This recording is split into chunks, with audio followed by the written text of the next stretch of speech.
कल हम लोगों ने महात्मा का श्रवण किया। महात्मा मतलब होता है महत्व। भागवत का महत्व कल बताया गया। धुंधकारी का मोक्ष हुआ,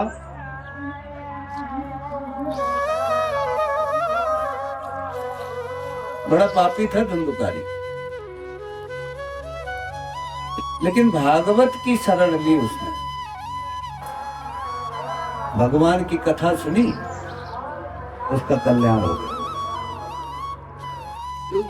अच्छा, थोड़ा पापी नहीं था, छोटा मोटा पापी नहीं था, बहुत बड़ा पापी था, लेकिन फिर भी उसको भगवान ने अपने चरणों में स्थान दिया। आत्मदेव कौन था? आत्मदेव जो आत्मा है वही आत्मदेव। अब धुंधली कौन है? बुद्धि है हमारी, ये मानती नहीं है, किसी की नहीं मानती।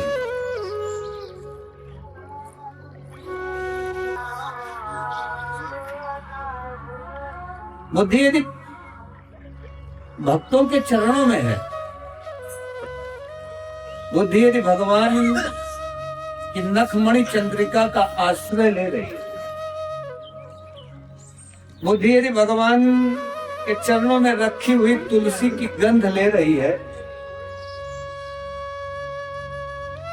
बुद्धि यदि भगवान के प्रसाद से अपने आप को तृप्त मान रही है, तो बुद्धि का कल्याण है। बुद्धि ऐसी होनी चाहिए जो सबकी माने।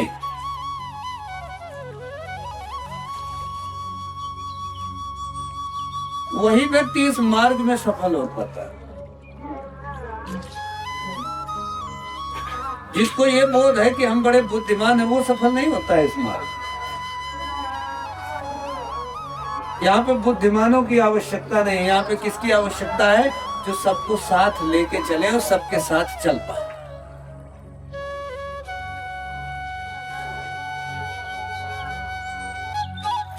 आत्मदेव ने बुद्धि की सुनी,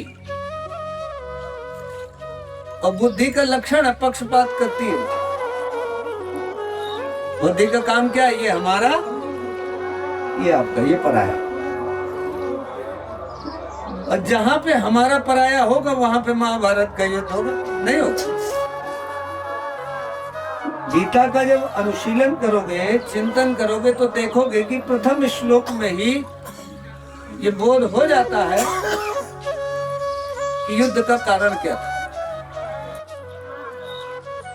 युद्ध का कारण कौन था? बुद्धि थी।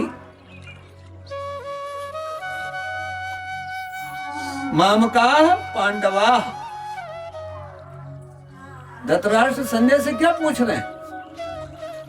गीता के प्रथम श्लोक में बोले, ये बताओ कि हमारे पुत्र पांडवों के पुत्र युद्ध के मैदान में क्या कर?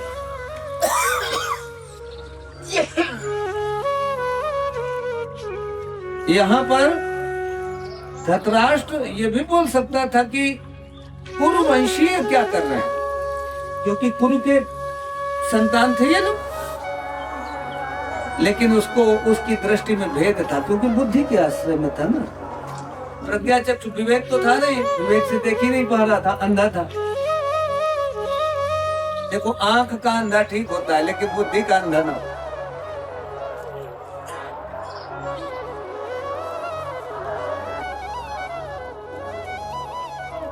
बुद्धि में भेद रहता है, इसलिए साधक को बुद्धि से काम नहीं करना चाहिए। भगवान के जो भक्त हैं, उनको ये वाला जो माला है ना, ये हटा देना चाहिए। और साधक को कभी अकेले भी नहीं रहना चाहिए, क्योंकि अकेले रहेगा ना तो बुद्धि का प्रयोग करता है। एकांत में दुर्गुण होते हैं, एकांत में ज्यादातर देखना दुर्गुण होते हैं। साधक को, जो वैष्णव लोग हैं, उनको सदैव महात्मा की छत्र छाया में रहना चाहिए, महात्माओं के संग में रहना चाहिए, एकांत में नहीं रहना चाहिए। एकांत में तब रहना चाहिए कि जब केवल और केवल आपकी परमात्मा से वृत्ति जुड़ गई और किसी से कोई मतलब ही नहीं।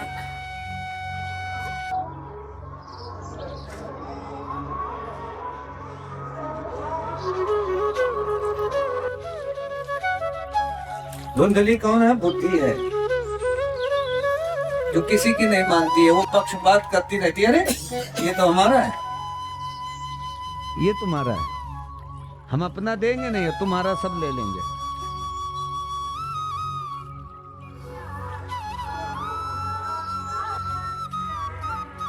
आत्मदेव ने बुद्धि की मानी तो क्या हुआ? रोना पड़ा।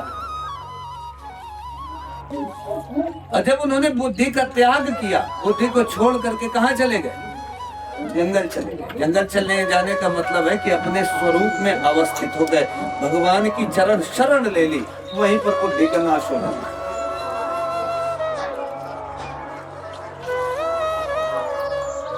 जन्माद्यस्य यतोऽन्वयादितरतश्च चार्थेष्वभिज्ञः स्वरा तेने ब्रह्महृदयादिकवये मुह्यन्ति यत्सूरयः तेजो वारिमृदां यथा विनिमयो यत्र त्रिसर्गो मृषा धाम्ना स्वेन सदा निरस्तकुहकं सत्यं परं धीमहि। ग्रंथ के आरंभ में वेदव्यास जी वंदना कर रहे हैं। किसकी वंदना कर रहे हैं? भगवान की। कौन से भगवान की? जो आपके हृदय में बैठा है, जो आपके सामने है। अच्छा, इस ग्रंथ की विलक्षणता देखिए। महाराज जी, वेदव्यास जी बोल सकते थे सत्यम परम धीमहि के स्थान पे कृष्णम परम धीमहि, रामम परम धीमहि बोल सकते, शंभु परम धीमहि बोल सकते थे, शक्तिम पराम धीमहि बोल सकते थे, लेकिन नहीं बोला। क्या बोला है? सत्य परम धीमहि। धीमहि मतलब गायत्री मंत्र का चतुर्थ पाद पता है ना? धीमहि धियो यो नः प्रचोदयात्। धीमहि मतलब धीमा ने बुद्धि। बुद्धि को कहां लगाना है? वेदव्यास जी बड़ा काम करने जा रहे हैं, छोटा काम नहीं कर रहे हैं। 18,000 श्लोक लिखने जा रहे हैं, छोटा काम है। बुद्धि यदि संसार में लगी होगी तो इतना बड़ा ग्रंथ लिख पाएंगे?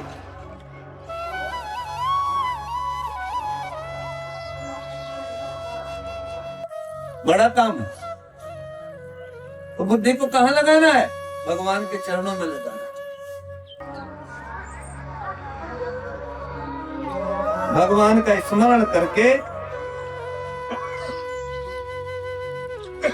वेदव्यास जी ने श्रीमद् भागवत का प्रारंभ किया, मंगलाचरण किया।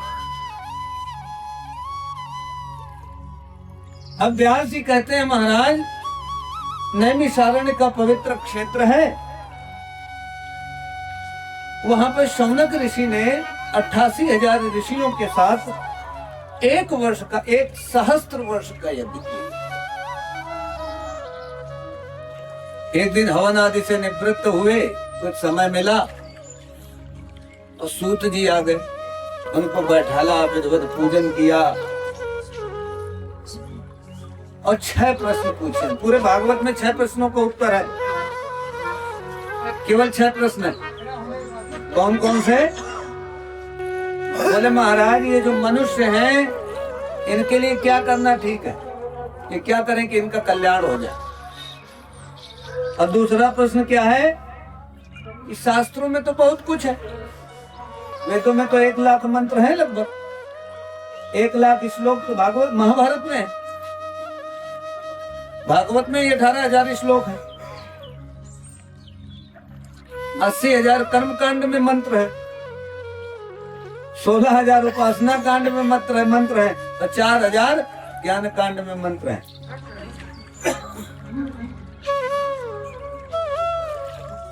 और गीता में 700 श्लोक है, तो बहुत कुछ है। एक साधारण व्यक्ति के लिए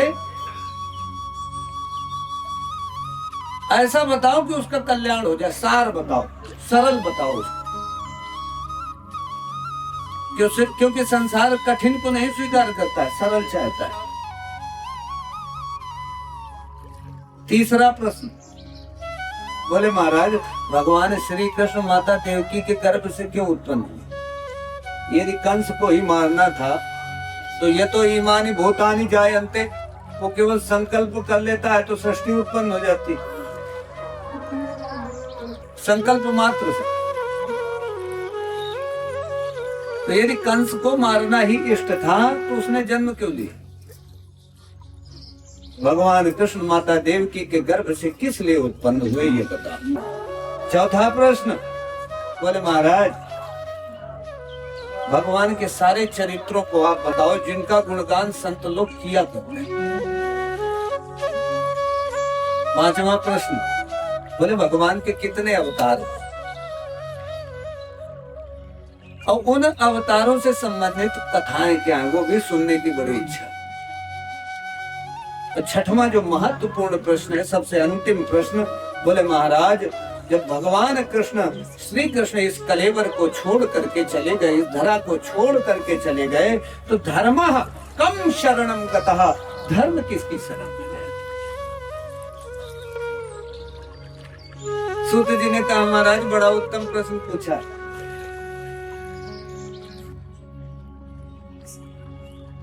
महाराज इन कलियुगी मनुष्यों के लिए सबसे श्रेष्ठ साधन जो करना चाहिए वो नहीं करते हैं। इनको बताओ कि पूरब में जाना है तो ये जाते पश्चिम में। महात्मा लोग बड़ी बड़ी संस्थाएं प्रचार करती हैं कि आप ये भजन करो, भगवान का स्मरण करो, चिंतन करो, मनन करो, गलत काम मत करो, लेकिन करता है नहीं मानता है। अच्छे काम को 20 बार बताओ तो भी नहीं करता, बुरा काम एक भी बार मत बताओ करने लगता है। बुराई सहज है, यहाँ पे 4 दिन झाड़ू न लगाओ तो अपने आप गंदा हो जाए। छोटे बच्चे को गाली सिखानी पड़ती है क्या? अपने आप सीख जाता है। उसको अच्छी चीजें बतानी पड़ती है।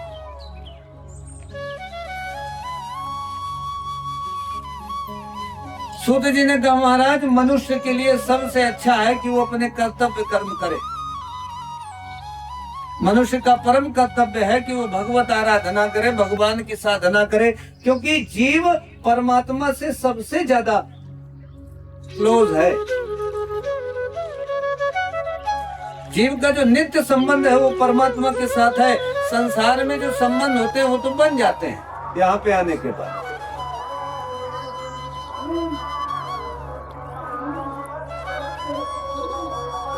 कलियुगी मनुष्य को जो करना चाहिए वो नहीं करता है, इसीलिए हमारे व्यास जी ने इनको मंद बुद्धि कहा है, बोले मूर्ख।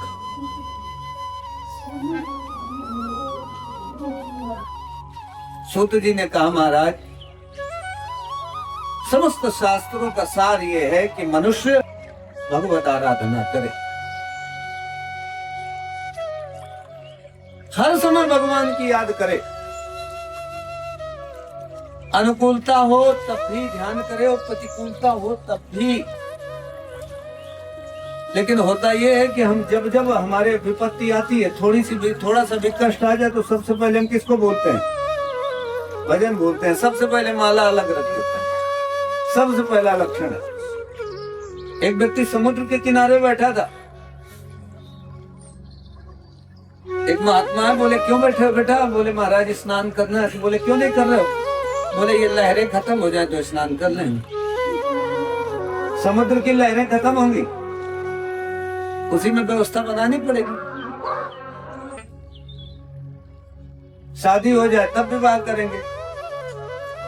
अब शादी हो गई तो बोले पुत्र हो जाए तब भजन करेंगे। पुत्र हो गया तो बोले इसको पढ़ा लिखा दे, अभी समय नहीं है, अभी पढ़ लिख गया तो बोले महाराज इसका विवाह कर दें। और उसके विवाह करने के चक्कर में हो गए बुढ़े, हाथ पैर में दर्द शुरू हो गए। अब भजन होगा ही कैसे हो? हमारे जैसे नहीं हो सकता।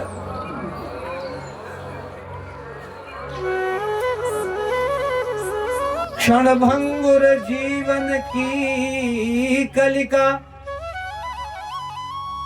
कल प्रात को जान खिली न खिली, मलयाचल की शुचि शीतल मंद, समीर सुगंध चली न चली। भरोसा नहीं है शरीर, यहाँ पे बैठे हैं तो यहीं पे समाप्त हो सकते हैं। जीवन का भरोसा नहीं, सारी चीजों का भरोसा कर सकते हो आप, लेकिन मृत्यु का भरोसा नहीं। जातक से ही ध्रुवो मृत्यु, जन्म लेते ही जो सबसे पहले हमारे जीवन से जुड़ती है वो है मृत्यु। बाकी सारी चीजें मिलेंगी कि नहीं मिलेंगी, विवाह होगा कि नहीं होगा नहीं पता है, धन मिलेगा कि नहीं मिलेगा नहीं पता है, यश वैभव प्राप्त होगा कि नहीं होगा नहीं पता है, लेकिन मृत्यु जरूर प्राप्त। क्षण भंगुर जीवन की कलिका, कल प्रात को जान खिली न खिली, मलयाचल की शुचि शीतल मंद, समीर सुगंध चली न चली। कलिकाल कुठार लिए फिरता, तन नम्र है चोट झिली न झिली, रट ले हरि नाम हरि रसना, कल प्रात को जान हिली न हिली। कठिन है, भगवान का भजन सरल नहीं, कठिन है, लेकिन करना है और कोई विकल्प भी तो नहीं है, और कहीं सुख भी तो नहीं। संसार में जहां सुख ढूंढोगे तो वहीं पर तुम्हें लात मिलेगी तो मिलेगी।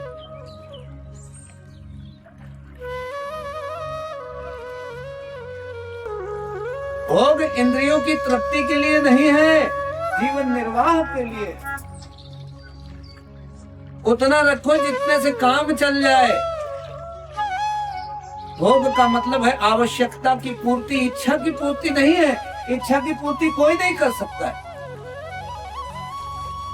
जीवन का अर्थ काम धंधे में व्यस्त नहीं रहना है, करना है, क्योंकि जीवन कैसे चलेगा। जीवन का अर्थ है परम तत्व को प्राप्त करना, भगवान श्री कृष्ण के पाद पद्मों की प्राप्ति कर। सफर में धूप तो होगी, जो चल सको तो चलो। सभी हैं भीड़ में, तुम भी निकल सको तो चलो। किसी के वास्ते राहें कहाँ बदलती हैं, तुम अपने आप को खुद ही बदल सको तो चलो। बोले भागवत भगवान की।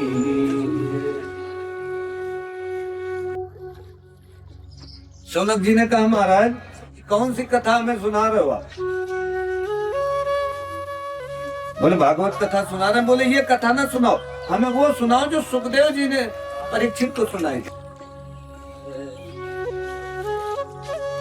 और बोले महाराज व्यास जी ने तो 17 पुराणों की रचना कर दी थी, वेद भी लिख दिए थे, महाभारत का भी वर्णन कर दिया था। इतने इतने बड़े ग्रंथ लिखे, इनको भागवत लिखने की क्या आवश्यकता आ गई महाराज? और बोले महाराज परीक्षित तो बड़े प्रतापी राजा थे, उन्होंने राज्य का परित्याग क्यों किया?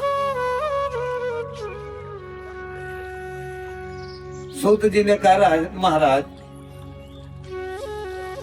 बोले द्वापर के अंत का समय था, पाराशर की पत्नी के गर्भ से व्यास जी का प्राकट्य हुआ।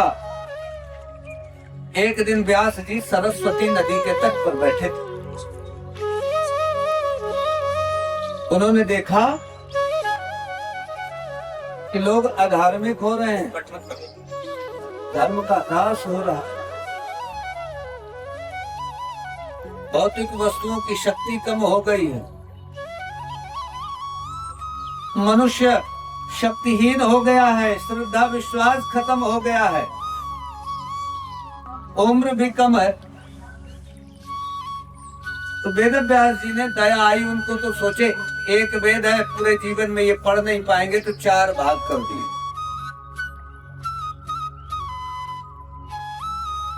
फिर भी जब मनुष्यों का कल्याण नहीं हुआ,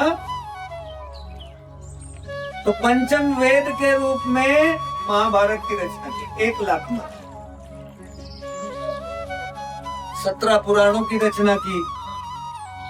परंतु व्यास जी को संतोष नहीं हुआ, बड़े दुखी थे, सरस्वती नदी के तट पर बैठे। और दुख किस बात का है? अपना दुख नहीं है। दुख किसका है कि ये मनुष्य जाति गलत रास्ते पे जा रही है, इसको जो करना चाहिए वो नहीं करते।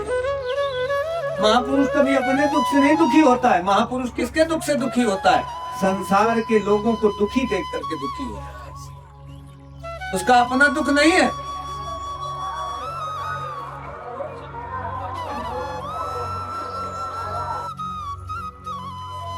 नारद जी का आगमन।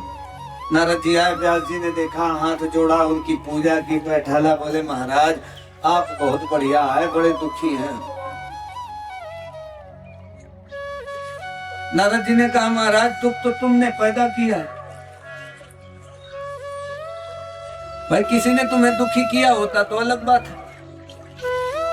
घर में शांत बैठे, कोई नहीं है हमारे पास, किसी ने हमें कुछ बोला भी नहीं हो, फिर भी हम दुखी हैं, तो उसका कारण कौन हो? उसके कारण तो हम है ना। व्यास जी ने कहा महाराज किया तो सब कुछ, बड़े बड़े यज्ञ किए, पिता की सेवा की, माता की सेवा की, गुरु की सेवा की, और फिर भी यदि मन अशांत है तो हमें समझ नहीं आ रहा है इसका कारण क्या है। नारद जी ने कहा महाराज तुमने संसार की तो बड़ी सेवा की है, लेकिन भगवान की नहीं की।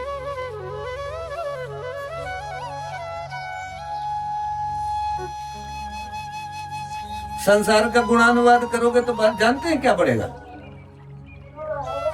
राग द्वेष बढ़ेगा।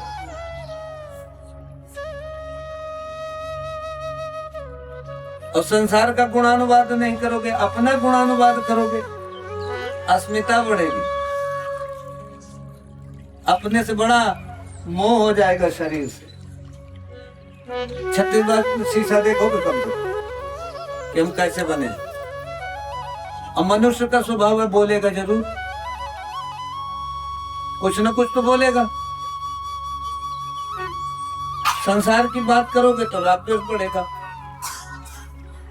राग बढ़ा तो भी परेशानी है, द्वेष बढ़ा तो भी परेशानी है, और यदि शरीर से बड़ा राग हो गया तो उसमें भी बड़ी दिक्कत। प्रशंसा तो करनी ही है हमें। किसकी प्रशंसा करे? बोले भगवान की प्रशंसा करो, भगवान का गुणानुवाद गाओ। व्यास जी तुम्हारा बंधन छूट गया है, तुम बिल्कुल मुक्त हो। यदि भगवान के लीला कीर्तन का अनुस्मरण नहीं करोगे तो इस संसार में फंस जाओगे, क्योंकि संसार बड़ा कठिन है, इससे पार पाना बहुत कठिन काम है। इससे पार तभी पा सकते हो जब भगवान के नाम को आधार बना लो, भगवान के नाम को पकड़ लो, मजबूती से पकड़ो कि छूट न पाए। जैसे समुद्र में नाव भटक जाती है, वैसे ही संसार में बुद्धि भटक जाएगी।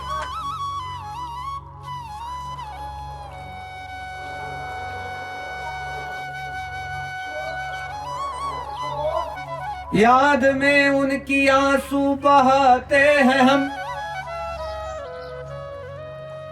याद में उनकी आंसू बहाते हैं हम। बोलिए। याद में उनकी आंसू बहाते हैं हम जीवन भर संसार के लिए करते हैं, जीवन भर। कभी पत्नी के लिए कर रहे हैं, कभी बच्चों के लिए कर रहे हैं, कभी किसी के लिए कर रहे हैं, लेकिन कभी उसका कुछ मिला आज तक? कितना भी करो नहीं मिलेगा। और दुखी हो गया भाई, तुमने 10 रुपए दिए तो तुम्हें ये रहता है कि भैया ना 10 दे तो 5 दे, और जब तुम्हारे ऊपर आपत्ति आई उसने नहीं दिया तो तुम्हें दुख होगा कि यार हमने किया हमें इसने दिया, समय पे काम नहीं आया।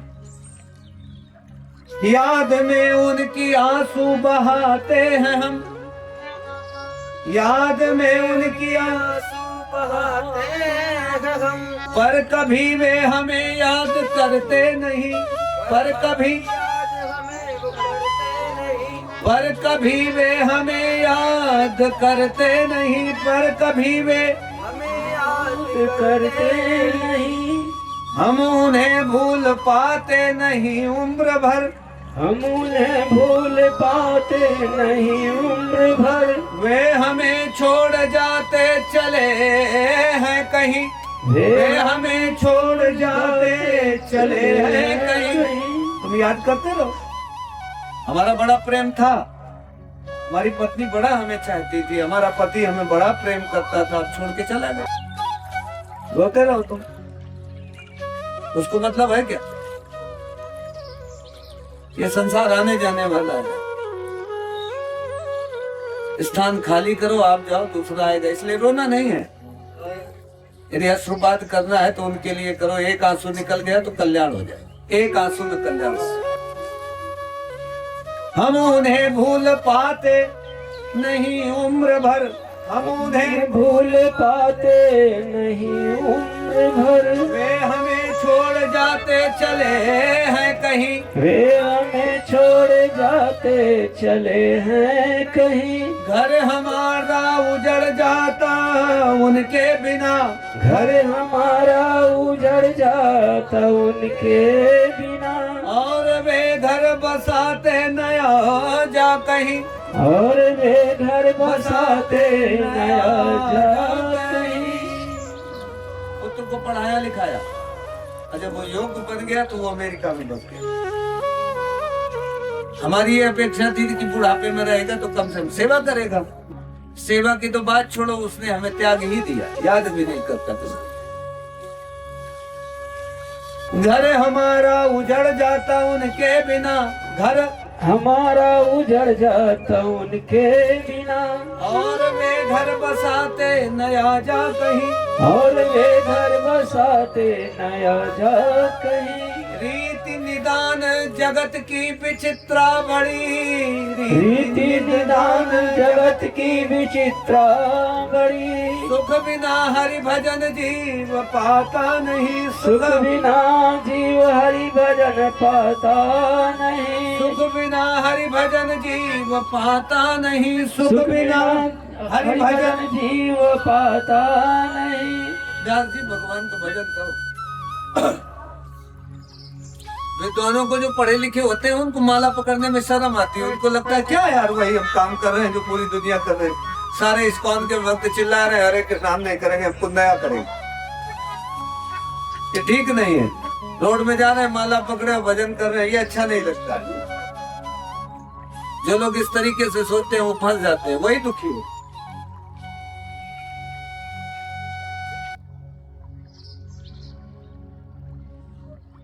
व्यास जी हमने तुम्हें इशारे के तौर पे बोल दिया है, प्रादेश मात्रम भवतः प्रदर्शितम, क्योंकि विद्वान हो, विद्वान को ज्यादा नहीं समझाया जा सकता है, खुद समझदार हो, लेकिन हमने बता दिया है कि जीवन कहाँ है, सुख कहाँ।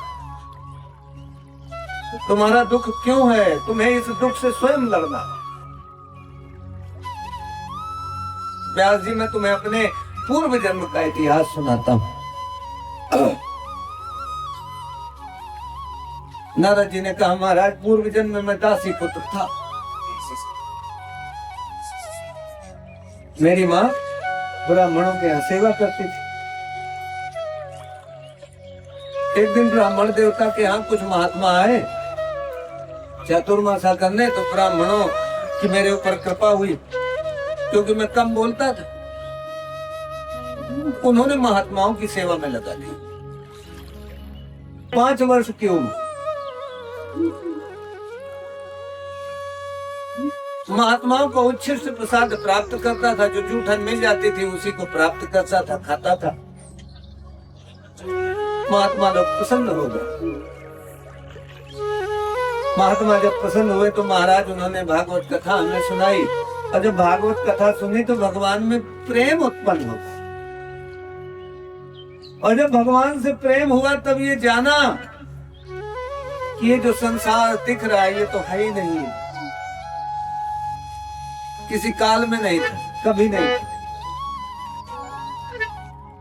यत्र यत्र मनोविक्षेपः तत्र तत्र प्रपंचः, यत्र विक्षेपो नास्ति तत्र प्रपंचो नास्ति। जहां जहां मन में संसार है वही वही कष्ट है, और जहां जहां मन में भगवान है वही वही सुख है। नारद जी ने कहा महाराज हमें समझ में आ, माया का स्वरूप समझ में आ गया। बोले महाराज मैं अपनी माँ का अकेला पुत्र था और मेरी माँ मुझसे बड़ा आसक्ति रखती। मैं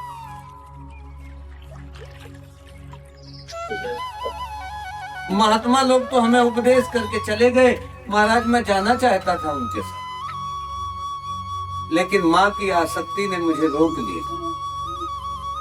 लेकिन व्यास जी एक दिन भगवान की बड़ी कृपा हुई। बोले क्या कृपा हुई? बोले महाराज सर्पो दशत पदास पृष्ठः कृपणाम काल चोदितः। समय के प्रभाव से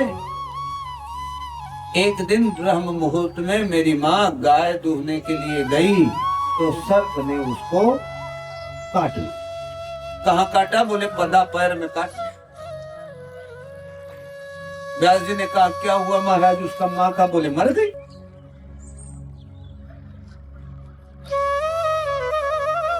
भगवान की कृपा समझी कि भगवान ने हमारे ऊपर कृपा कर दी। जिधर महात्मा गए थे मैं भी उसी ओर चल पड़ा। चलते चलते महाराज एक जंगल में पहुंचे तो एक सरोवर था, वहीं पे एक वट का वृक्ष था। तो वहीं पर जैसा महात्माओं से सुना था वैसे ही चिंतन करने लगा, बैठ करके शांति से। महाराज मन लग गया। मन लगा तो जैसा स्वरूप महात्माओं ने बताया था भगवान का हृदय में उपस्थित हो गया। सांवली सूरत, मंद मंद मुस्कान, बड़ी बड़ी आंखें देख करके महाराज मन प्रसन्न हो गए। बड़ा लेकिन महाराज वो स्वरूप ज्यादा देर नहीं टिका। थोड़ी देर में वो हृदय से गायब। महाराज बड़ी व्याकुलता बढ़ी, ऐसा लगा शरीर छूट गया, किसी ने प्राण निकाल लिए। महाराज बड़ा कष्ट हुआ, बड़ी वेदना हुई, चीत्कार करने लगा। आकाशवाणी हुई तुरंत। बोले महाराज अभी तुम छोटे हो, अभी तुम्हारी वासनाएं शांत नहीं हुई है, अगले जन्म में तुम्हें हमारी प्राप्ति। बोले महाराज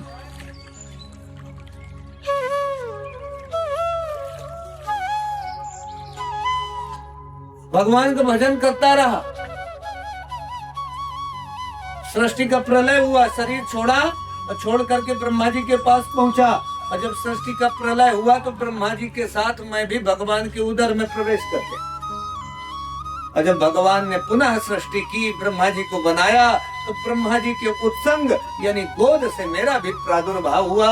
महाराज भगवान का बढ़िया भजन किया, भगवान प्रसन्न हो गए। उन्होंने एक वीणा दे दी और वीणा लेकर के मैं पूरे सर्वत्र ब्रह्मांड में घूमता रहता हूँ, भगवान का भजन करता हूँ। नारद जी ने जब इस प्रकार व्यास जी को समझाया तो व्यास जी का मोह छूट गया, दुग्ध छूट गया। बोलिए व्यास महाराज की जय, नारद महाराज की जय। आएगा जब रे बुलावा हरि का, छोड़ के सब कुछ जाना पड़ेगा। आएगा जब रे बुलावा हरि का, छोड़ के सब कुछ जाना पड़ेगा। आएगा जब रे बुलावा हरि का, छोड़ के सब कुछ जाना पड़ेगा। आए रे बुलावा हरि का, छोड़ के सब कुछ जाना पड़ेगा। आएगा जब रे बुलावा हरि का, छोड़ के सब कुछ जाना पड़ेगा। आए रे हरि का बुलावा सबका, छोड़ के सब कुछ जाना पड़ेगा। नाम हरि का साथ जाएगा, नाम हरि का साथ जाएगा, और न कुछ तू ले पाएगा, और ना कुछ तू ले पाएगा। आएगा जब रे बुलावा हरि का, छोड़ के सब कुछ जाना पड़ेगा। आएगा जब रे बुलावा हरि का, छोड़ के सब कुछ जाना पड़ेगा। आएगा जब रे बुलावा हरि का, छोड़ के सब कुछ जाना पड़ेगा। आएगा जब रे बुलावा हरि का, छोड़ के सब कुछ जाना पड़ेगा। राग द्वेष में हरि बिसरायो, राग द्वेष में हरि बिसरायो, भूल के निज को जन्म गवायो, भूल के निज को जन्म गवायो। आएगा जब रे बुलावा हरि का, छोड़ के सब कुछ जाना पड़ेगा। आएगा जब रे बुलावा हरि का, छोड़ के सब कुछ जाना पड़ेगा। राग देश में हरि बिसरायो, राग द्वेष में हरि बिसरायो, भूल के निज को जन्म गवायो, भूल के निज को जन्म गवायो। आएगा जब रे बुलावा हरि का, छोड़ के सब कुछ जाना पड़ेगा। आएगा जब रे बुलावा हरि का, छोड़ के सब कुछ जाना पड़ेगा। सुमिरन हरि की साची कमाई, सुमिरन मेरा हरि की साख कमाई, झूठी जग की सब है सगाई, झूठी है जग की सब है सगाई। आएगा जब रे बुलावा हरि का, छोड़ के सब कुछ जाना पड़ेगा। आएगा जब रे बुलावा हरि का, छोड़ के सब कुछ जाना पड़ेगा। अर्जी कर तू हरि से ऐसी, अर्जी कर तू हरि से ऐसी, भक्ति मिले मीरा के जैसी, भक्ति मिले मीरा के जैसी। आएगा जब रे बुलावा हरि का, छोड़ के सब कुछ जाना पड़ेगा। आएगा जब रे बुलावा हरि का, छोड़ के सब कुछ जाना पड़ेगा। हाथ में तेरे जीवन की बाजी, हाथ में तेरे जीवन की बाजी, भक्ति से कर ले तू हरि को राजी, भक्ति से कर ले तू हरि को राजी। आएगा जब रे बुलावा हरि का, छोड़ के सब कुछ जाना पड़ेगा। आए रे बुलावा हरि का, छोड़ के सब कुछ जाना पड़ेगा। आएगा जब रे बुलावा हरि का, छोड़ के सब कुछ जाना पड़ेगा। आएगा जब रे बुलावा हरि का, छोड़ के सब कुछ जाना पड़ेगा। बोले बालकृष्ण लाल की जय, बोले गोवर्धन धाम की जय, बोले वृंदावन धाम की जय, बोले भागवत भगवान की जय। जय जय श्री राम।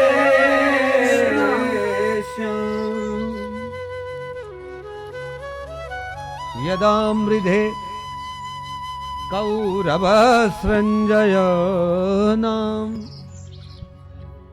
वीरेश्वथो वीरगतिं गतेषु यदा मृधे कौरव संजया, महाभारत का युद्ध हुआ, कौरव और पांडव आपस में लड़ गए, सारे कौरव समाप्त, उनकी 11 अक्षौहिणी सेना समाप्त, सब खत्म हो गए, दुर्योधन बचा। और दुर्योधन की भी जंघा ब्रिको दर अवित आवित ब्रिकोदर यानी भीम। भीम ने क्या किया, दुर्योधन के जंघा में गदा मारी, पैर टूट गए, युद्ध के मैदान में पड़ा हुआ है। ब्रिकोदरा विद्ध गदाभिमर्श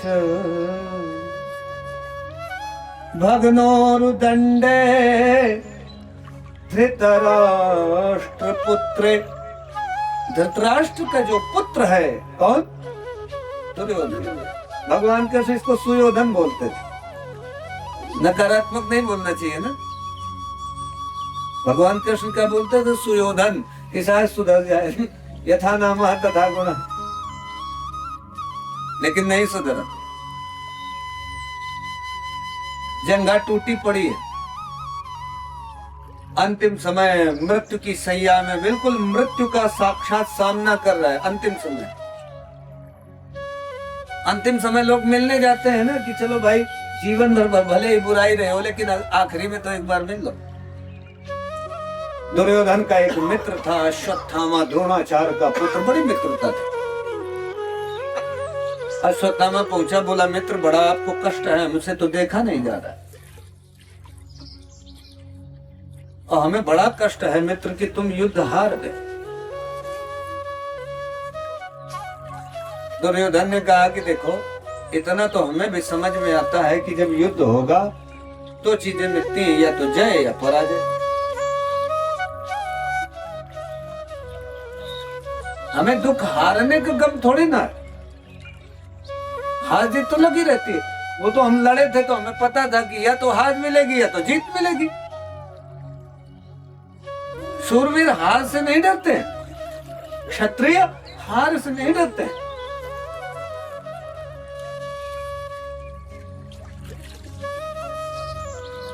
अश्वत्थामा ने कहा तो फिर मित्र दुखी क्यों हो? बोला महाराज दुख इस बात का है कि हमारे 99 भाई मर गए, हम 100 थे, अकेले बचे, और ज्यादा देर नहीं टिकेंगे, थोड़ी बहुत देर बाद हमारा भी नंबर। हृदय में मलाल इस बात का है कि हम एक भी पांडव का वध नहीं कर पाए। खालान हृदय अति ताप विसेखी, खालान, बोलो बोलो ना, इसमें शर्माने वाली। खलन हृदय अति ताप विसेखी, खलन हृदय अति ताप विषेखी, जरहि सदा पर संपत्ति देखी, जरहि सदा संपत्ति पर देखी। दुष्ट का लक्षण क्या है? खल का। वो अपने दुख से नहीं दुखी होता है, दूसरे के सुख से दुखी। दुर्योधन बोला महाराज पांचों के पांचों जीवित हैं, इस बात का बड़ा भीषण कष्ट है हृदय। अश्वत्थामा ने कहा आप बताओ फिर क्या करें, मित्र हैं कुछ तो मदद करें आपकी। बोला मित्र यदि तुम मदद करना चाहते हो तो किसी एक पांडव का सर लाके हमें दे दो। बोला एक की बात करते हो, हम पांचों लेके आके देंगे आप। अच्छा भगवान कृष्ण को पता था कि ये अभी दुष्ट मरा है लेकिन इनके संगी साथी अभी बचे हैं।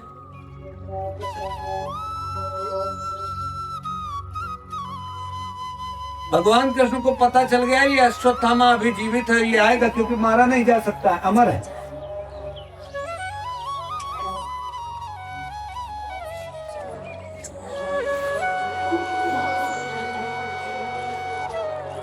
भगवान को पता चला कि अश्वत्थामा आएगा, पांडवों को लेकर के दूसरी जगह चले गए।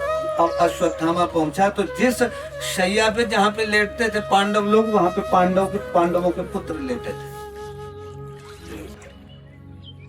अश्वत्थामा गया और पांडव समझ के उन पांचों का सर काट के ले आया।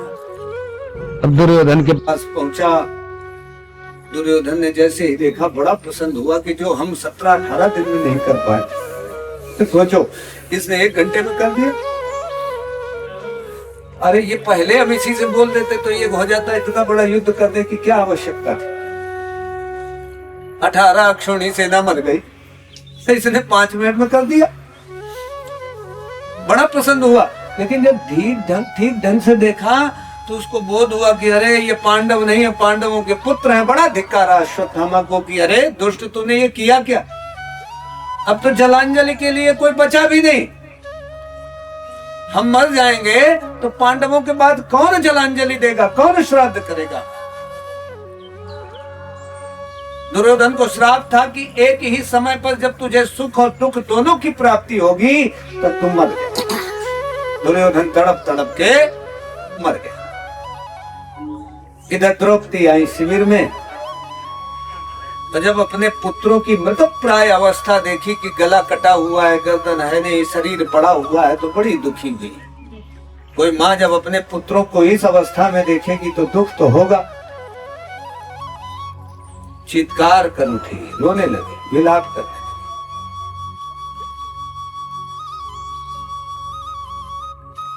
अर्जुन ने कहा देवी दुखी मत हो, मैं संकल्प करता हूं, मैं प्रण करता हूं कि जिसने भी तुम्हारे पुत्रों को इस स्थिति में पहुंचाया है, मैं उसको तुम्हारे चरणों में डाल दूंगा, उसको समाप्त कर दूंगा।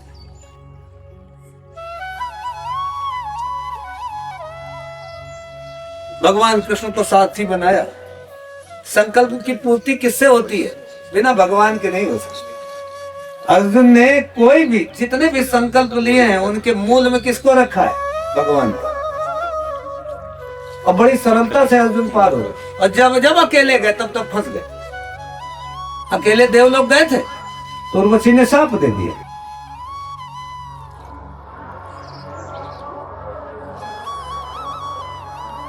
अर्जुन ने अपने जीवन में भगवान को नहीं छोड़ा है। देखिए जीवात्मा यदि ईश्वर को छोड़ देगा, परमात्मा को छोड़ देगा, वहीं पर उसके जीवन में कष्ट,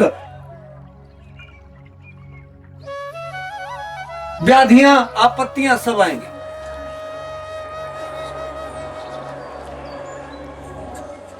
जीवात्मा कभी भी किसी भी परिस्थिति में परमात्मा का त्याग न करे, हर समय स्मरण में रखे और अपने जीवन की बागडोर उसी के हाथ में दे।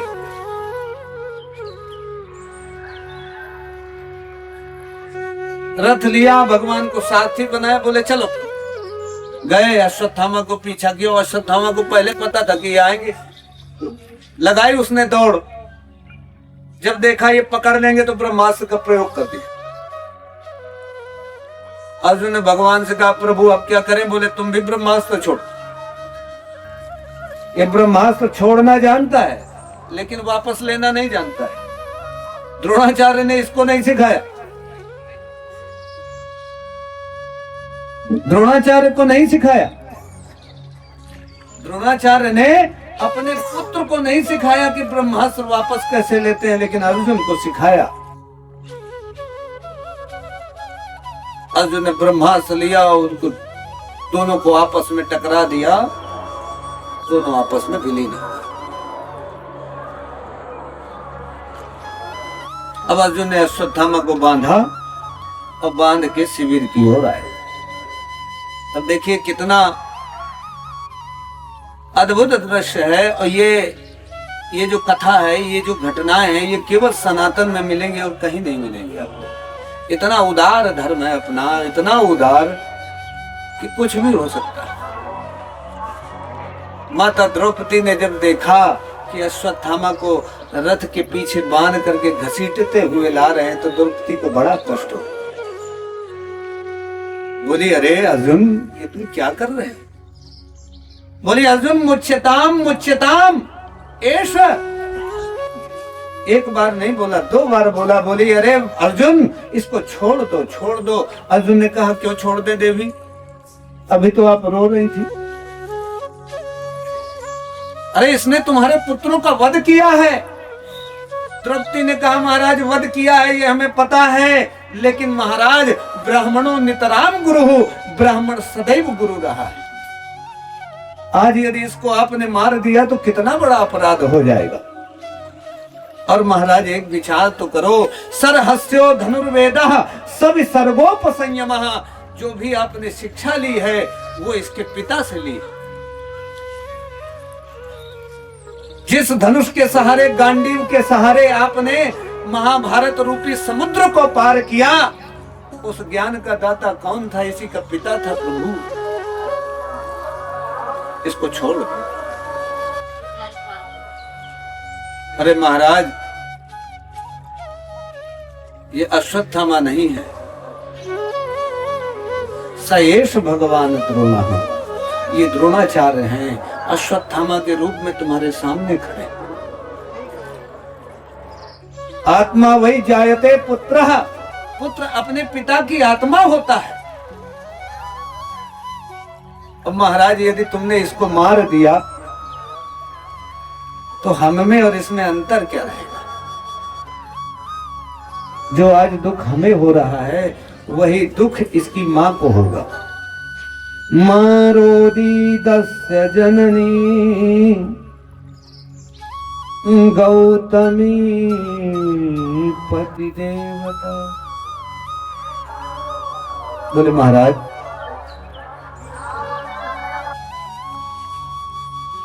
जो द्रोणाचार्य की पत्नी है, जब द्रोणाचार्य महाभारत के युद्ध में मर गए, समाप्त हो गए, तो वो सती नहीं हुई, अपने पति का अनुकरण नहीं किया, क्योंकि उसके जीवन में एक पुत्र था, पुत्र मोह था, पुत्र के कारण नहीं मरी वो। और महाराज, यदि आपने इसको मार दिया तो कितना बड़ा अन्याय होगा। जिस दुख से हम व्यथित हैं, उसी दुख से द्रोणाचार्य की हमारी गुरु माता दुखी हो जाएगी। इसलिए महाराज, इसको छोड़ दो। युधिष्ठिर बड़े प्रसन्न हुए कि द्रौपदी, तुमने कितनी अद्भुत बात की। यही धर्म है।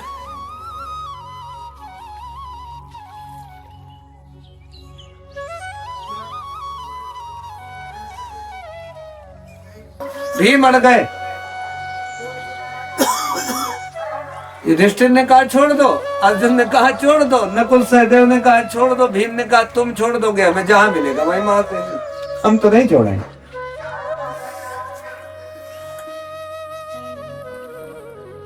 अर्जुन फिर भगवान श्री कृष्ण के सामने पहुंचे, बोले प्रभु अब तो ये अव्यवस्था हो गई, हम किसकी माने? हम युधिष्ठिर की माने या भीम की माने? देखिए, अर्जुन के जीवन में जब जब अव्यवस्था आई, फिर भगवान के पास पहुंचे। अच्छा, भगवान ने इस बार निराकरण नहीं दिया। भगवान ने कहा कुछ अपनी भी तो बुद्धि लगाओ, हर बार हमारे पास आ जाते हो। ब्रह्म बंधुर न हंतव्य। बोले नीच ब्राह्मण हो, उसको मारना नहीं चाहिए।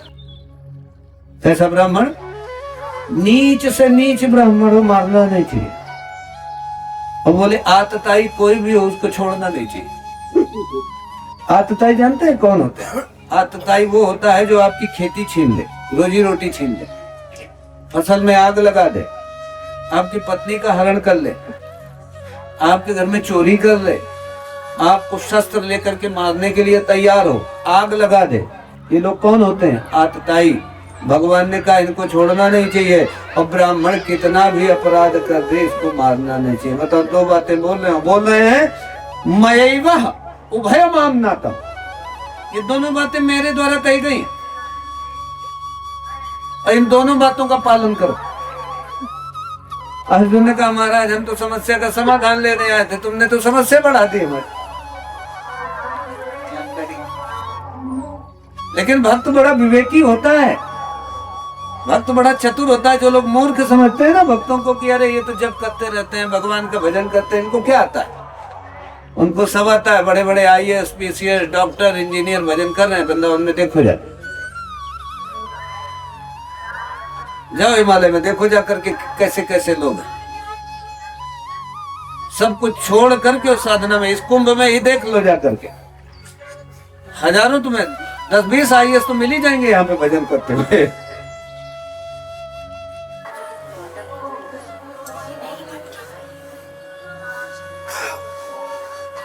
भगवान कृष्ण से युधिष्ठिर बड़े हैं।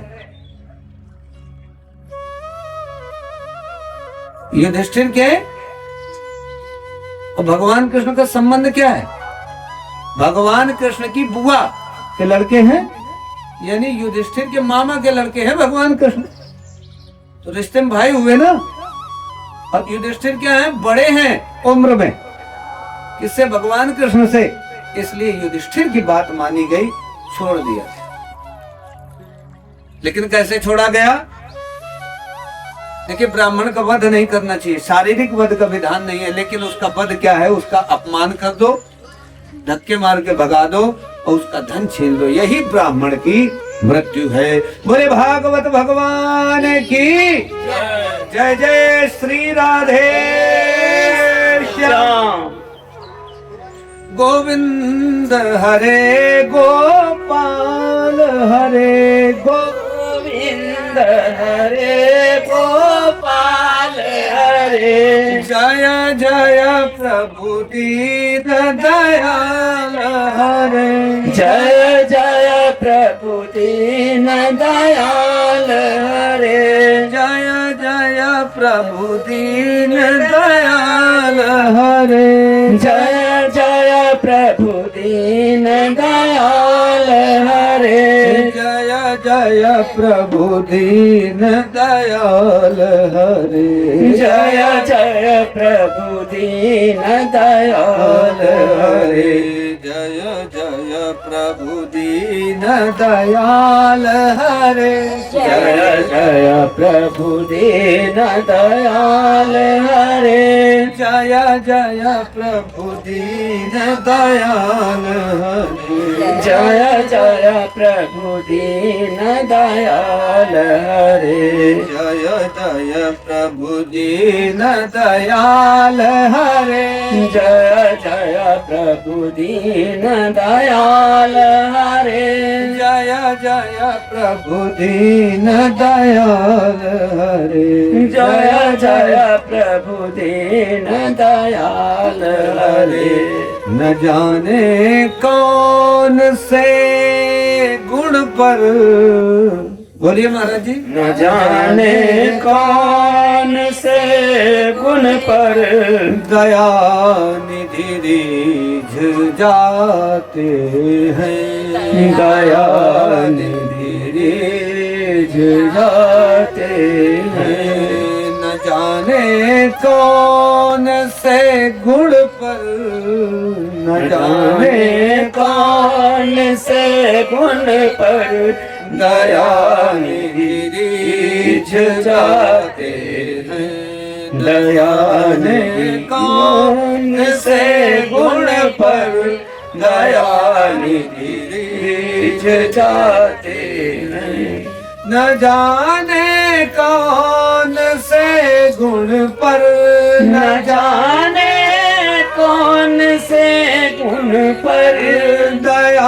निधि रीझ जाते हैं, दया निधि रीझ जाते हैं, नहीं स्वीकार करते हैं, नहीं स्वीकार करते हैं। निमंत्रण नृप सुयोधन का, निमंत्रण नृप सुयोधन का, विदुर के घर, विदुर के घर, विदुर के घर, पहुँच कर भोग छिलकों का लगाते हैं, विदुर के फूल को छिलका, विदुर के फूल को छिलका का भोग लगाते हैं। न जाने कौन से गुण पर, न जाने कौन से गुण पर, दया निधि रीझ जाते हैं, दया निधि रीझ जाते हैं, दया निधि रीझ जाते हैं। बोले भागवत भगवान की जय, लाल कृष्ण लाल की जय। भगवान ने युधिष्ठिर के द्वारा 3 अश्वमेध यज्ञ करवाए। युधिष्ठिर के यश को बढ़ा दिया, पूरा संसार युधिष्ठिर के गुणगान करने लगा। भी थोड़ी रेस्ट दे दो, देखना।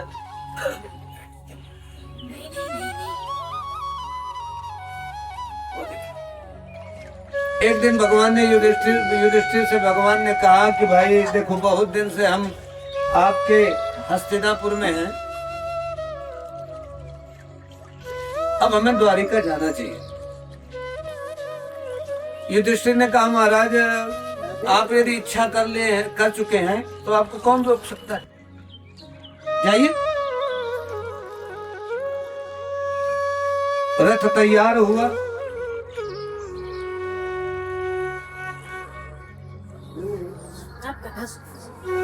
रथ तैयार हुआ, रथ तैयार हुआ। भगवान जैसे ही रथ में चढ़ने के लिए तैयार हुए, उत्तरा खड़ी हो गई आगे। बोले महाराज कहाँ जा रहे हो? बोले द्वारिका जा रहे हैं। बोले पहले हमारी तो समस्या निपटाओ, समाधान करो। बोले तुम्हें क्या समस्या है? बोले रक्षा करो। पाहि पाहि महायोगिन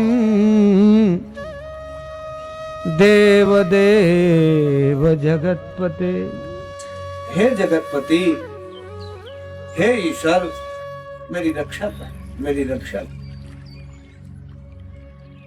भगवान ने कहा भैया किससे रक्षा करें, क्या परेशानी है?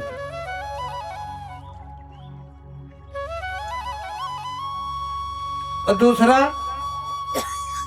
रक्षा तो करें, लेकिन तुम हमें से क्यों रक्षा की प्रार्थना कर? अरे 5 पांडव खड़े हैं तो बड़े बलशाली हैं, मजबूत हैं, अभी अभी युद्ध का मैदान जीत के आए।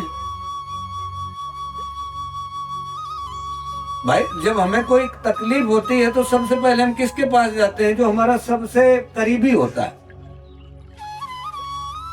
एक बच्चे को यदि कोई मारे तो वो किसके पास जाएगा? यदि माँ खड़ी है तो माँ के पास जाएगा, पिता खड़ा है तो पिता के पास जाएगा, या कोई और कोई खड़ा होता है तो उससे बोलता है अंकल देखो ये हमें मार रहे हैं। जो सबसे करीब होता है उसी से तो रक्षा की याचना करोगे। तो भगवान ने कहा सबसे करीब तो तुम्हारे परिवार वाले हैं, तुम उनसे नहीं कह रहे हो कि हमारी रक्षा करो, हमसे कह रहे हो, हम जा रहे हैं। बोले महाराज आपसे करीब कौन होगा? अरे पूरे संसार के स्वामी हो, वास्तव में रक्षा तो तुम ही करते हो, बाकी लोगों को तो भ्रम है कि हम कर रहे हैं। और बोले ये जो पांडव हैं ये ससुर हमारे, बोले जीवो जीवस्य जीवनम, ये तो पंचभूतों से बने हैं।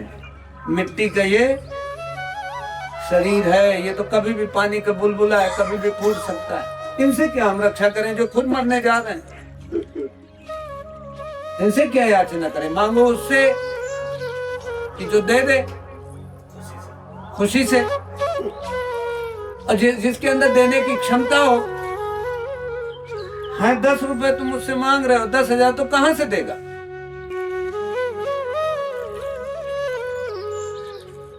बोले महाराज हमें पता है हमें किससे रक्षा की याचना करती। पाहि पाहि महायोगिन देव देव जगत्पते, नान्यं त्वद्भयं पश्ये यत्र मृत्युः परस्परम। बोले महाराज तुम ही रक्षा करो। बोले किससे रक्षा करें? बोले महाराज तुमने तो अश्वत्थामा को मार के भगा दिया, भीम कह रहे थे इसको मार दो, लेकिन तुमने तो मारा नहीं, हमारे गले का सांप और बना दिया। महाराज उसने ब्रह्मास्त्र छोड़ दिया, और हमें यदि मर जाते तो कोई दिक्कत नहीं, कोई परेशानी नहीं, लेकिन गर्भ में पुत्र बैठा है और माँ का परम कर्तव्य है कि अपने प्राण दे करके भी अपनी संतान की रक्षा करे। बोले महाराज हमारी रक्षा मत करो, हमें नहीं चाहिए।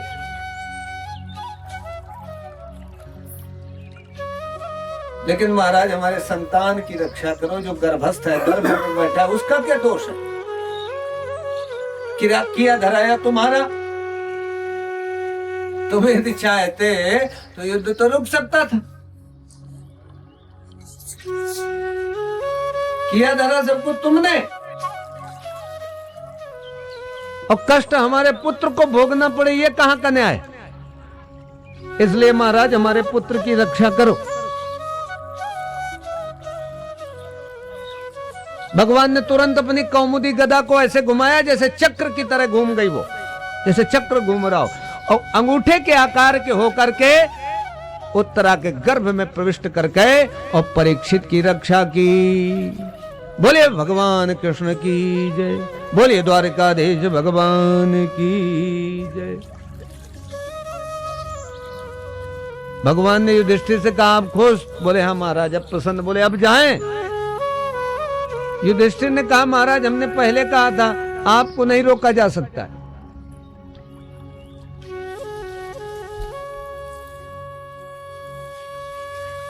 ध्यान जब से है तेरा बिसारा। बोलिए इनका तब तक भोग भी लग जाएगा, हमारा एक भजन भी हो जाएगा। ध्यान जब से है तेरा बिसारा, ध्यान जब से है तेरा बिसारा, लुट गया चैन सुख सब हमारा, लुट गया चैन सब कुछ हमारा।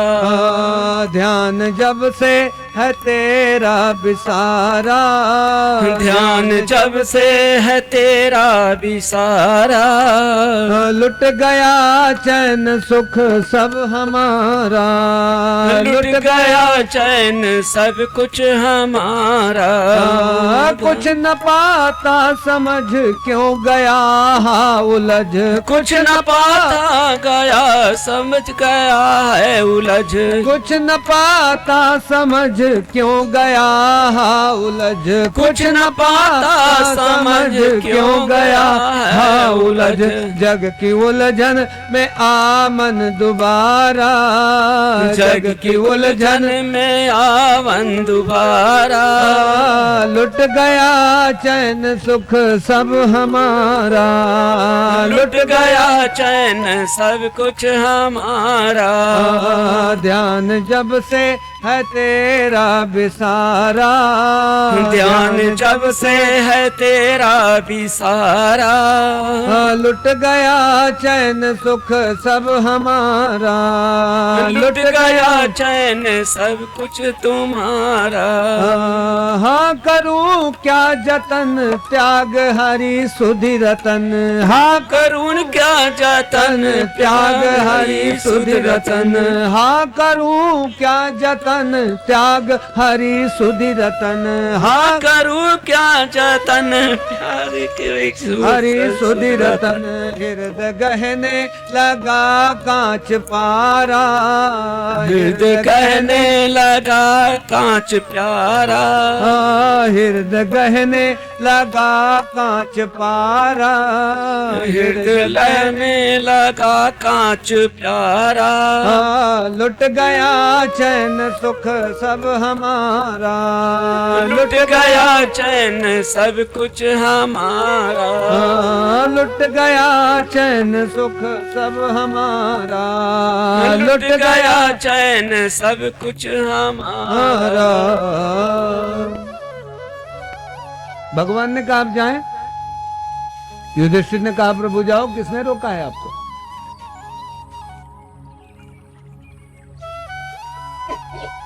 भगवान चले और जैसे ही रथ में एक पैर रखा, माता कुंती आ गई, खड़ी हो गई। अच्छा, ये भागवत की सबसे विलक्षण स्तुति है। इतनी विलक्षण स्तुति भागवत की और कहीं नहीं। कहीं जो कुंती ने मांगा है वो कोई मांगने का साहस नहीं कर सकता। और ये बिल्कुल सत्य है कि जो कुंती ने मांगा है उसी में भगवत प्राप्ति, उसी में भगवान मिलते। माता कुंती सामने खड़ी हो गई, बोले प्रभु प्रणाम। भगवान ने कहा भैया अभी तक तो बुआ बोलती थे, अभी तक तो भतीजे थे, अब बुआ है हमारी। आज तुम्हें हमारे अंदर भगवान कहां से दिखने लगा? अभी तक तो हम बुआ थी और आप हमारे भतीजे, हम आपके भतीजे थे और आज तुम्हें हमारे अंदर भगवान दिखने लगा।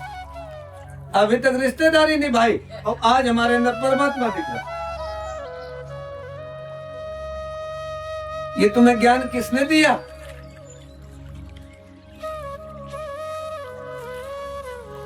बोले महाराज हम तो आज जान गए। तो भगवान ने कहा बताओ फिर हम कौन है, हमारा स्वरूप बताओ।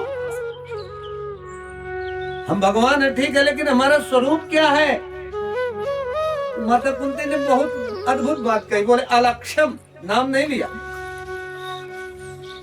सर्वभूतानाम, संसार के जितने प्राणी हैं महाराज सब आपको ढूंढते हैं लेकिन मिलते नहीं हो आप किसी। सबका लक्ष्य है आप ही की ओर, लेकिन महाराज लक्ष्यम ना, आप किसी का भी लक्ष्य नहीं। कोई इंद्रियों से आपको नहीं देख सकता है, आंख से नहीं दिखोगे। किसी की आंख में इतनी ताकत नहीं है कि आपको देख, किसी के हाथ में इतनी ताकत नहीं है कि आपको पकड़। महाराज जब आपकी कृपा होती है तब आप भक्त को दिखाई देते हैं। अलक्ष्यम सर्वभूतानां मंतरवहि अवस्थितम। बोले महाराज आज तो हम जान गए। तो भगवान ने कहा बताओ। बोले महाराज अंदर और बाहर दोनों जगह आप, अंदर और बाहर दोनों जगह। हमें आंख तो दिखती है, आंख से हम सब कुछ देखते हैं, लेकिन आंख को कौन देखता है? वही तो देखता है। हम आंख से देखते हैं लेकिन वो हमारी आंख को देख रहा है बैठे बैठे। बोले प्रभु जान गए। तो भगवान ने कहा ये ज्ञान दिया किसने? माता कुंती यदि बोल देती कि मैंने जाना है, यहाँ पे तो घमंड आ जाता। कि तुमने हमें कैसे जान लिया भाई? किसी के अंदर सामर्थ्य है जो ईश्वर को जान ले? अरे जब तक उसकी कृपा नहीं होगी, जब उसकी कृपा कटाक्ष मिलेगी तभी उसको कुछ समझ सकते हो। सीकरते त्रैलोक उपासी, एक क्षण से, संकल्प मात्र से संसार को रचता है वो ये कृष्ण कन्हैया जिसको हम देख रहे हैं। यही है पूरे खुराफात की जड़ की। आज हमें यहाँ पे भागवत कथा सुननी पड़ रही, न पैदा करता तो न सुननी पड़ती, आनंद करते वहां पे। तो लेकिन प्रपंच फैला रखा है इसने। यहाँ तो कथा मिल रही। अलक्ष्यम सर्वभूतानां अंतर्बहिरवस्थितम्। बोले महाराज हमको जान गया। तो भगवान ने कहा भैया ये ज्ञान तुम्हें दिया किसने? बोले महाराज हमने नहीं जाना, हमारे अंदर इतना सामर्थ्य नहीं।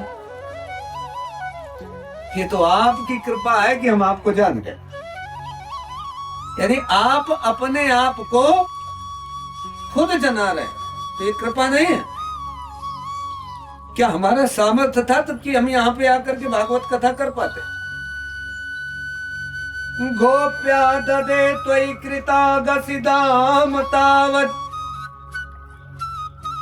याते दशाश्रु कलिलाञ्जन संभ्रमाक्षम् वक्त्रं विनीय भयभावनया स्थितस्य सामां विमोहयति भीरपि विभेति। माता कुंती ने कहा प्रभु हमें एक बात याद आ रही। भगवान ने कहा बताओ क्या याद आ रहा है? बोले महाराज आपको बचपना याद आ रहा है। बोले महाराज आपने एक बार दही का मटका फोड़ दिया था और मैया यशोदा बड़ा गुस्सा हो गई, क्रोधित तो हो गई। मैया यशोदा ने छड़ी उठा ली प्रभु।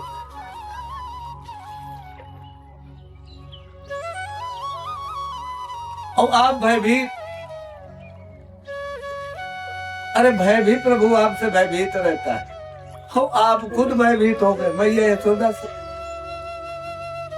और प्रभु इतने भयभीत हो गए कि आपके आंखों से अश्रु बहने लगे। प्रभु जब जब ये दृश्य हमारी स्मृति पटल पे आता है तो बड़ा आश्चर्य आता है, बड़ा आश्चर्य होता है।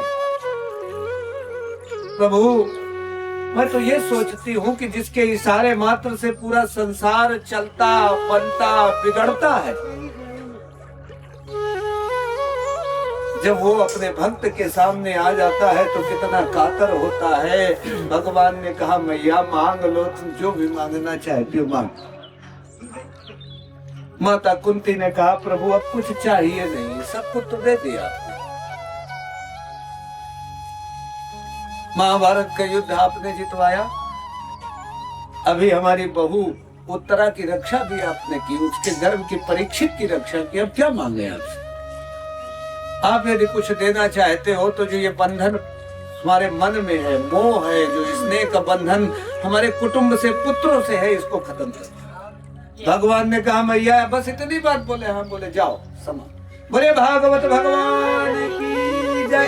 जय जय श्री राधे श्याम। हे प्रभु मुझे बता दो, बोलिए हे प्रभु मुझे बता दो चरणों में कैसे आऊं। हे प्रभु मुझे बता दो चरणों में कैसे आऊं। हे प्रभु मुझे बता दो, हे प्रभु मुझे बता दो चरणों में कैसे आऊं। हे प्रभु मुझे बता दो, हे प्रभु प्रभु मुझे बता दो, चरणों में कैसे आऊं, हे प्रभु मुझे बता दो। माया के बंधनों से, माया के बंधनों से छुटकार कैसे पाऊं, माया के बंधनों से छुटकार कैसे पाऊं, हे प्रभु मुझे बता दो, हे प्रभु मुझे बता दो, चरणों में कैसे आऊं, हे प्रभु मुझे बता दो, हे प्रभु मुझे बता दो। करना कृपा दयालु, कृपा दयालु, इससे कैसे मैं रिझाऊं, करना कृपा दयालु, इसे कैसे मैं रिझाऊं, न जानू कोई पूजन, अज्ञानी हूँ मैं भगवन, न जानू कोई पूजन, अज्ञानी हूँ मैं भगवन, करना कृपा दयालु, करना कृपा दयालु, इसे कैसे मैं रिझाऊं, हे प्रभु मुझे बता दो, हे प्रभु मुझे बता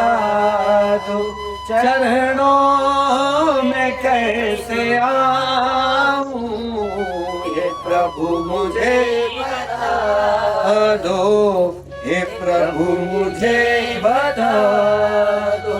अब गुण भरा हृदय है, इसे कैसे मैं दिखाऊं, अब गुण भरा हृदय है, इसे कैसे मैं दिखाऊं, मैं हूँ पतित स्वामी, तू है पतित पावन, मैं हूँ पतित स्वामी, तू है पतित पावन, अब गुण भरा हृदय है, अब गुण भरा हृदय है, इसे कैसे मैं दिखाऊं, हे प्रभु मुझे बता दो, हे प्रभु मुझे बता दो, चरणों में कैसे आऊं, हे प्रभु मुझे बता दो। अच्छा हूँ या बुरा हूँ, जैसा भी हूँ तुम्हारा, अच्छा हूँ या बुरा हूँ, जैसा भी हूँ तुम्हारा, ठुकराओ ना मुझे अब, ठुकराओ ना मुझे अब, चरणों में सिर झुकाऊं, हे प्रभु मुझे बता दो, हे प्रभु मुझे बता दो, चरणों में कैसे आऊं, हे प्रभु मुझे बता दो, हे प्रभु मुझे बता दो, चरणों में कैसे आऊं, हे प्रभु मुझे बता दो। बोले भागवत भगवान की, बाल कृष्ण लाल की जय, जय श्री राधे श्याम। युधिष्ठिर को मोह हो गया अभी माता कुंती को हुआ था, उत्तरा को हुआ, अर्जुन को हुआ, सबके मोह को उन्होंने समाप्त किया। अब युधिष्ठिर को मोह हुआ। अच्छा, मोह बड़ी खतरनाक चीज है, सामने रहती है, पीठ पीछे नहीं रहती है, ये सामने से वार करता है। बड़ा बहादुर है मोह, जानता है कि हमें हराना बड़ा मुश्किल है, ये नहीं हरा पाएंगे। क्यों? इनका मन ही नियंत्रण में नहीं, तो क्या हराएंगे हम? ये तो खुद हारे हुए, हमें क्या हरा? मोह से पार पाना बड़ा कठिन। आदमी भय से पार पा लेता है, क्रोध से भी पार पा लेता है कभी कभी,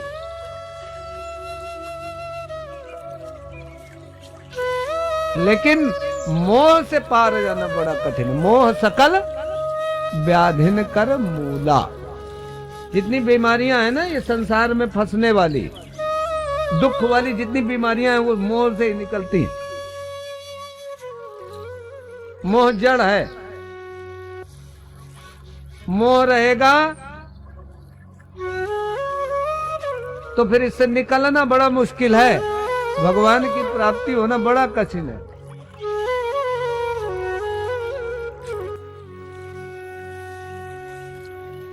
युधिष्ठिर को भगवान ने समझाया, लेकिन देखिए कमाल की बात, अर्जुन को समझाया, समझ में आ गया, लेकिन युधिष्ठिर को नहीं समझ में आया। भगवान समझाया, उसको समझ में ना, ऐसा हो सकता है, लेकिन भगवान ने समझाया, नहीं समझ में आया। क्यों? आज भगवान को अपने भक्त की महिमा बढ़ानी। भीष्म पितामह के पास लेकर के पहुंचे, भीष्म पितामह ने बड़ी विलक्षण भगवान की स्तुति की और युधिष्ठिर को समझाया। युधिष्ठिर का ज्ञान नष्ट हो गया और भगवान के सामने ही भीष्म पितामह ने अपने कलेवर का त्याग करके स्वधाम गमन किया। बोले भीष्म पितामह महाराज की जय।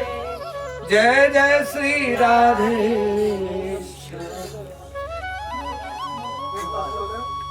परीक्षित का जन्म हुआ।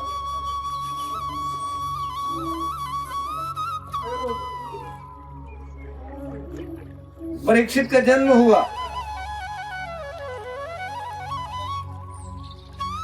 परीक्षित ने उत्तर की बेटी इरावती से विवाह किया।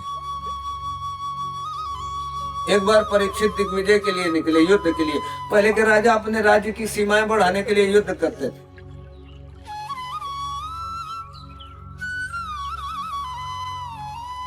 रास्ते में एक जगह देखा कि एक व्यक्ति राजा के वस्त्र धारण करके गाय को लात से मार रहा। परीक्षित को बड़ा क्रोध आया कि अरे गाय का अपमान हो रहा है। आज भी गाय का अपमान होता है। देखो रोडों में घूम रही है गाय, पॉलीथीन खा रही है। हमारी भारतीय संस्कृति का गाय मूल है।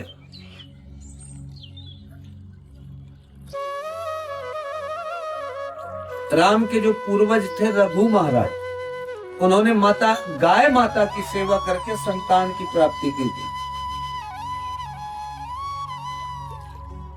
गाय का जो वो फेन नहीं होता मुंह से जो निकलता है, रघु महाराज उसको खाते थे, उसका पान करते थे। इतनी सेवा की गाय ने आशीर्वाद दिया कि जाओ पुत्र मानो।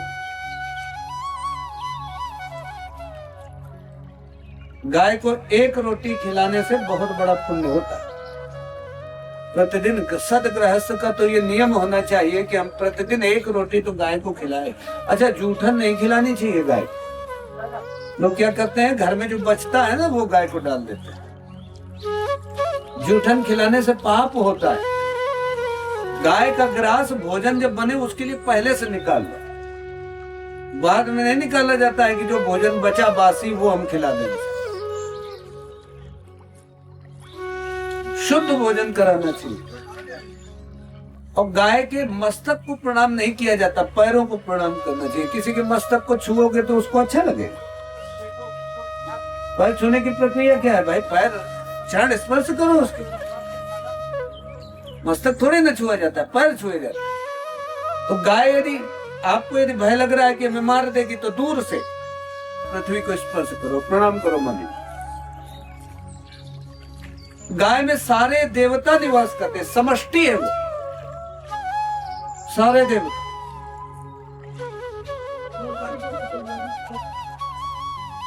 इसलिए सनातनी लोग जो हैं वो गाय के प्रति सदैव सहिष्णु रहना चाहिए उसके प्रति। गाय की रक्षा हमारे यहाँ सनातन धर्म में गाय, गंगा, गायत्री, इन तीन का बड़ा महत्व है। तीन ही गकार हैं, गाय, गंगा, गायत्री। इन तीनों की यत्न से रक्षा करनी चाहिए। परीक्षित ने देखा कि अरे ये मार रहा है गाय को, तो वहीं से ललकार आ रहे दुष्ट, तो गाय को मार रहा है, रुको। जैसे ही परीक्षित को देखा तो वो राजा के वेश में था, और था वो कलयुग, डर गया, चरणों में गिर गया, बोले महाराज क्षमा कर दो, गलती हो गई। बोले गलती ऐसी होती है, तुम गाय को पैर से मार रहे हो? बोले महाराज अब गलती हो गई, क्षमा कर दो। तो परीक्षित ने कहा भाई तुम शरण में आ गए, क्षमा तो कर देंगे, लेकिन एक काम करो, हमारे राज्य को छोड़ के भाग जाओ, हमारे राज्य को छोड़ के भाग जाओ, यहां मत रहो।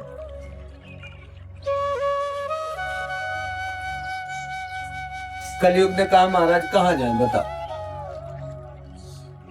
बोले तुम कहीं जाओ लेकिन यहाँ पे मत रहो। बोले जहां जाएंगे महाराज वहां पे आपका राज्य है, पूरी पृथ्वी में आप ही का राज्य है, हम जाएंगे कहां? बोले महाराज एक काम करो, हम तुम्हें एक युक्ति बताएं। परीक्षित ने कहा बता भाई क्या युक्ति बताना? बोले महाराज अपने ही राज्य में कोई स्थान बता दो, वहीं पे रह लेंगे आराम से। तो परीक्षित ने सोचा बात तो ये ठीक कह रहा है, 4 स्थान दिए। कलयुग कहाँ रहता है? 4 स्थानों में रहता है, ध्यान रखना। कौन कौन? अभ्यर्थिता तदा तस्मै स्थानानि कलये ददौ। कलयुग ने स्थान मांगा, बोला महाराज हमें कोई रहने का स्थान दे दो कि जहां पर हम सुख पूर्वक रह सकें। परीक्षित ने कहा कलयुग तुम्हारे लिए 4 स्थान है। कौन कौन? द्यूतम पानम स्त्रियः सूना यत्र धर्मश्चतुर्विधम्। कलयुग मतलब अधर्म, कलयुग मतलब अनीति, कलयुग मतलब अज्ञान, कलयुग मतलब अविद्या, कलयुग मतलब जड़ता।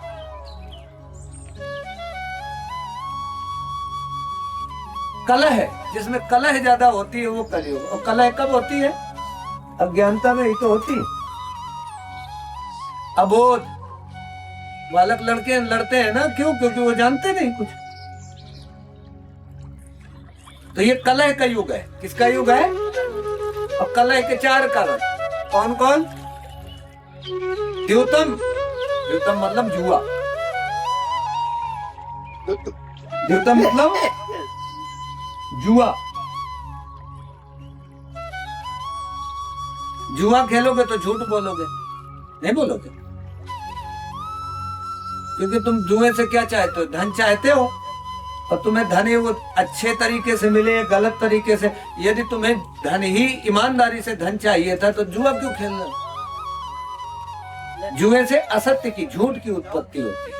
आदमी जुए से क्या सीखता है? झूठ बोलना सीखता है। इसलिए जो ये सट्टाबाजी होती है ये नहीं करना चाहिए। जीवन को बहुत व्यवस्थित चलाना चाहिए। जीवन पता है बहुत थोड़े में चलता है, ज्यादा धन की आवश्यकता थोड़ी ना, और बहुत शांति से चलता है, बड़े आराम से चलता है। जीवन चलाने के लिए परिवार में प्रेम होना चाहिए, बस। प्रेम है तो आपका कम धन में चलेगा, बहुत धन की आवश्यकता नहीं।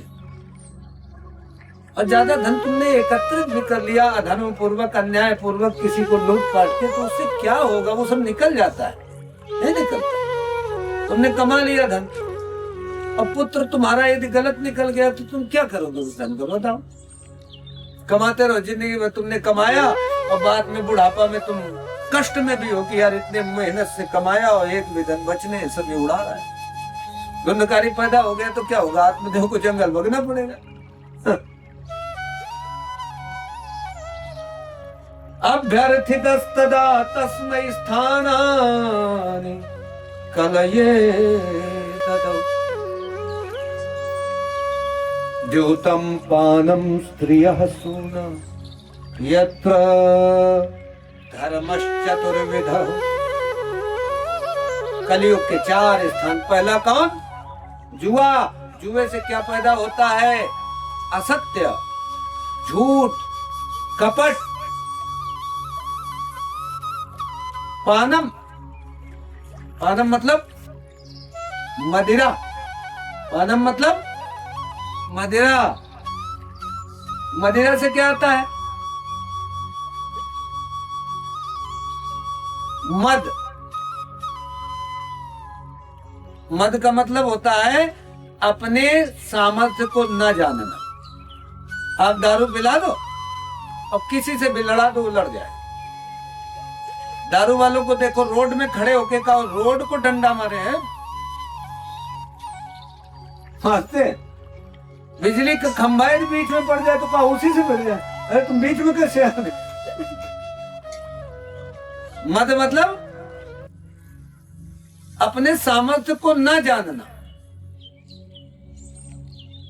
दारू क्या करती है? आपके सामर्थ्य को खत्म कर देती है। आप कुछ और बन जाते हैं, रूपांतरण हो जाता है।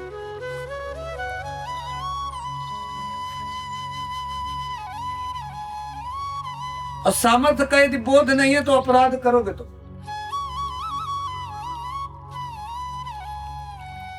अपराध करोगे। भगवान कृष्ण का पूरा परिवार खत्म हो गया। किसमें? दारू में, मदिरा में। भगवान के परिवार में कितने पुत्र थे? 1,75,000 थे। कितने? और उनके यहाँ कितने अध्यापक थे? 3 करोड़ अध्यापक थे। केवल पुत्रों की संख्या 1,75,000। 10-10 पुत्र, 1 पुत्री प्रत्येक रानी से हुई। और उनके नाती, पंती, सपंती, पता नहीं कितने, उनको पढ़ाने के लिए 3 करोड़ अध्यापक थे। और सब के सब कैसे मरे? मदिरा पी करके। समुद्र में गए, वारुणी मदिरा पी करके वहीं पर लड़ मरे और समाप्त।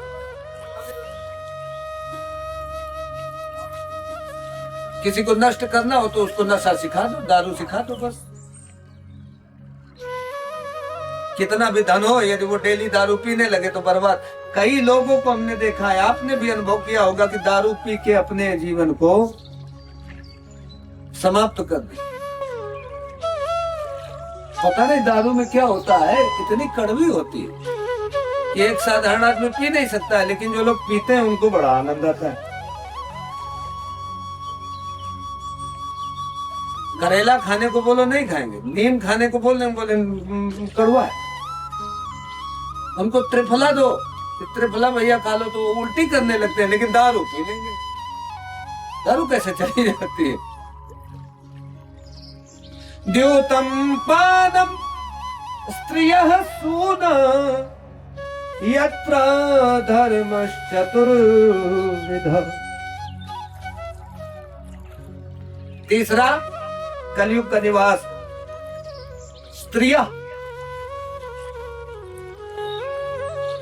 भोग, वेश्यालय, यहां पे भी कलयुग रहता है। सूना,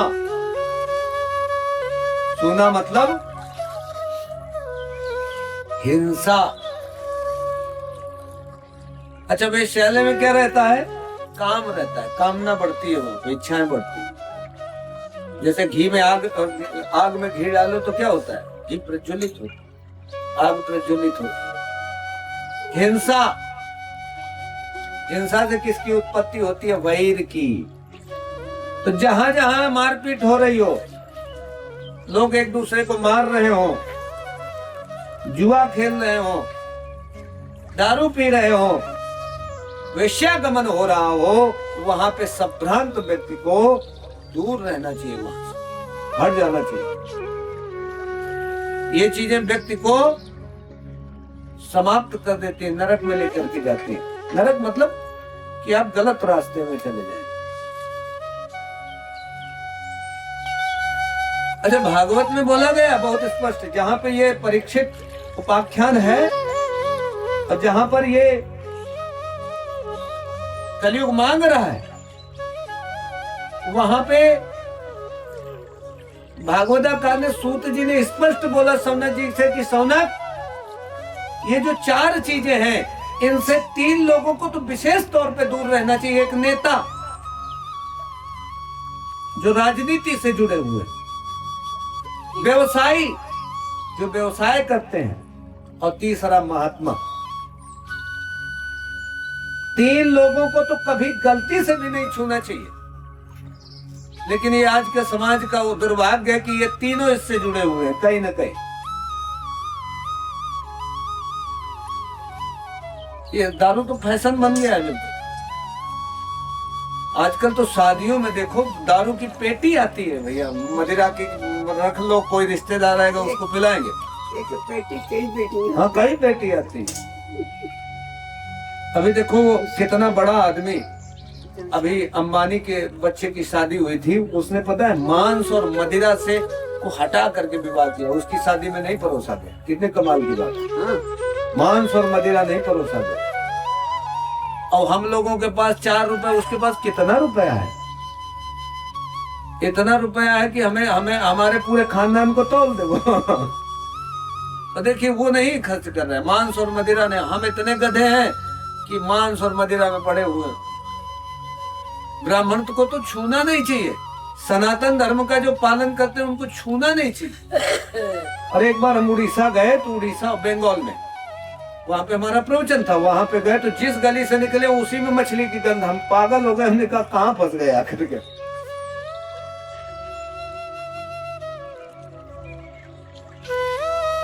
द्योतम पानम स्त्रियः सूना यत्रा धर्मश्चतुर्विध।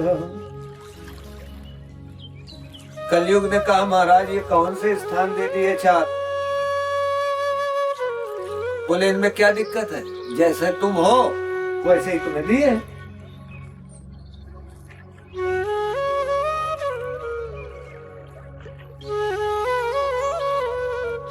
बोला महाराज लेकिन सबसे बड़ी बात तो ये है कि तुम्हारे राज्य में 4 चीजें है ही नहीं। ना तो वेश्यालय है, ना तो हिंसा होती है, ना तो जुआ खेला जाता है, ना तो वारुणी मदिरा कोई पीता। तो हम रहेंगे कहाँ? तुम तो हमें हमारे साथ छल कर रहे हो। अरे कोई ऐसा स्थान दो कि जहां पे हम रह सके। बोले पुनश्च याचमानाय जात रूप मदात् प्रभु ततो नृतम मदम कामम रजो वैरंच पंचमम। परीक्षित ने कहा यदि ऐसी बात है तो जाओ, तुम्हें एक स्थान और दिया। बोला कौन सा? बोले महाराज धन का स्थान, जहां पे धन दिखे वहां पे बैठे।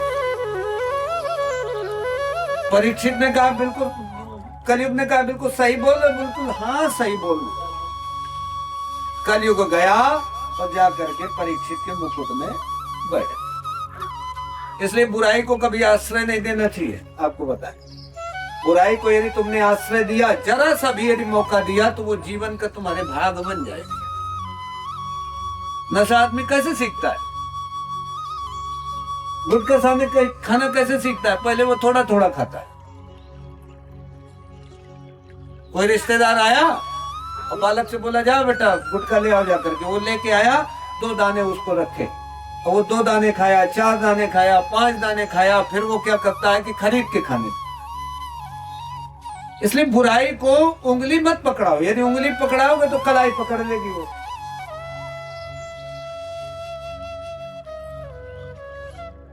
कलयुग के ऊपर दया की परीक्षित ने, और वो कलयुग आज उन्हीं के लिए कष्ट का कारण बन गया।